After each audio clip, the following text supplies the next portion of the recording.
kids are still celebrating Halloween, but in a safer if still candy-fueled way. How's this for irony? Halloween, which is about being scared out of our boots, has become tamer as the real world sometimes scares us out of our boots.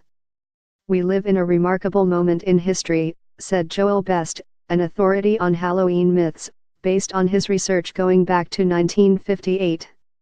We have the highest life expectancy, the highest standard of living, the most education. Yet we are obsessed with scenarios of apocalypse, everything from climate change to nuclear war to asteroid strikes. We have a lot of free-floating anxiety about how things would collapse, and children are the walking, talking future. Protecting them is something we can do, and becomes our way of dealing with the fear that this could all fall apart in a nanosecond. But good news, Halloween is pretty safe. How safe? No child has ever died from a random sabotaging of candy collected while trick-or-treating. Best doesn't necessarily expect you to believe this fact because you can't prove a negative, but neither can you find any evidence that a death actually has occurred. A Roseville native, Best is a professor of sociology and criminal justice at the University of Delaware who specializes in social problems and deviance. And no image in American mythology is more deviant than the crazy person who targets costumed children chorusing for candy. Right?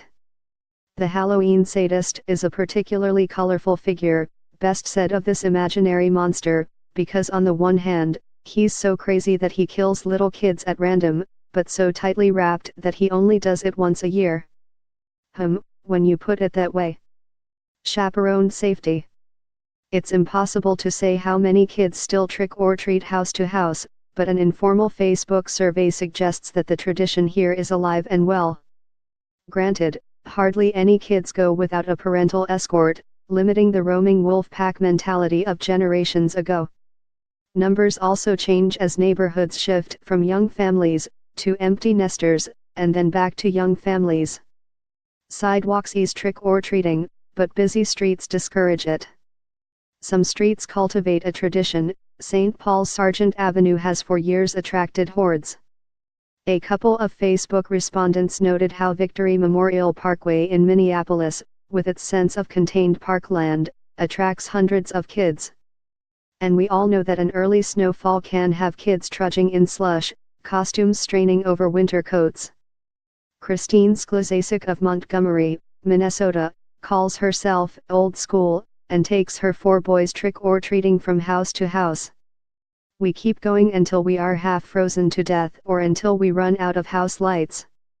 Which brings up a flip-side issue, the growing number of activities and parties results in fewer homeowners staying home to give out candy. Yet the biggest change may be the month-long observance of the holiday. Parks and recreation calendars around the metro list dozens of Halloween-themed events. Many business districts sponsor trick-or-treating events, such as the Pumpkin Fest at 50th and France in Edina or Boo Fest along Grand Avenue in St. Paul. Then there's trunk-or-treating, popular among churches. Cars, often decorated, are arranged in parking lots, trunks open, with kids going from car to car for candy. These shifts in trick-or-treating traditions haven't hurt the Halloween industry, with spending this year on track for a record $9.1 billion, up from $8.4 billion last year. The National Retail Federation says that 179 million Americans, that's 7 in 10, plan to celebrate. Of those, 95% will buy candy. 70% plan to buy decorations and costumes. 16% say they will dress up their pets. Here's a head-scratcher, almost 4 in 10 plan to send Halloween greeting cards. When fun, fear became real. At some point, the fear associated with the All Hallows Eve began a gradual shift from imaginary to imaginable. Best said there was no seminal event, although coverage of missing children put parents on high alert year-round. In 1979, 6-year-old Aiden Patz disappeared on his way to his school bus stop in New York City. Then, over 3 years, 29 bodies of youngsters were discovered in Atlanta before a suspect, Wayne Williams, was arrested and convicted. National Missing Children's Day began in 1983.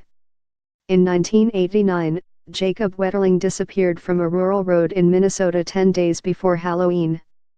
At the same time, fears about candy embedded with pins or razor blades gained new traction. The popular advice column Ask Ann Landers warned in 1995, in recent years, there have been reports of people with twisted minds putting razor blades and poison in taffy apples and Halloween candy. It is no longer safe to let your child eat treats that come from strangers. Most incidents were hoaxes, Best said, although in 2000, a Minneapolis man was charged with putting needles in Snickers bars and handing them out on Halloween. A 14-year-old boy was pricked by a needle, but did not require medical attention. Tampering was, for the most part, fake news, but initial reports stuck in people's minds far longer than the eventual explanation of natural causes, accidental contamination, or greed. Of the fewer than 100 instances of apparent tampering over 30 years, most were kids wanting attention or adults seeking to swindle a candy maker, Best said. Cars are the far greater risk. Safety experts call Halloween the deadliest day of the year for child pedestrian fatalities. Best, now a grandfather, said we should always keep children safe, but regrets when facts fail to vanquish fear. It's not that people don't always care about their kids and try to protect them, but we're obsessing about it in new ways, he said. So now we go to the malls, or go trunk or treating in parking lots, or only go to houses or inspect treats. Then on November 1, we count noses, decide we're all here, and we don't have to worry for the next 364 days.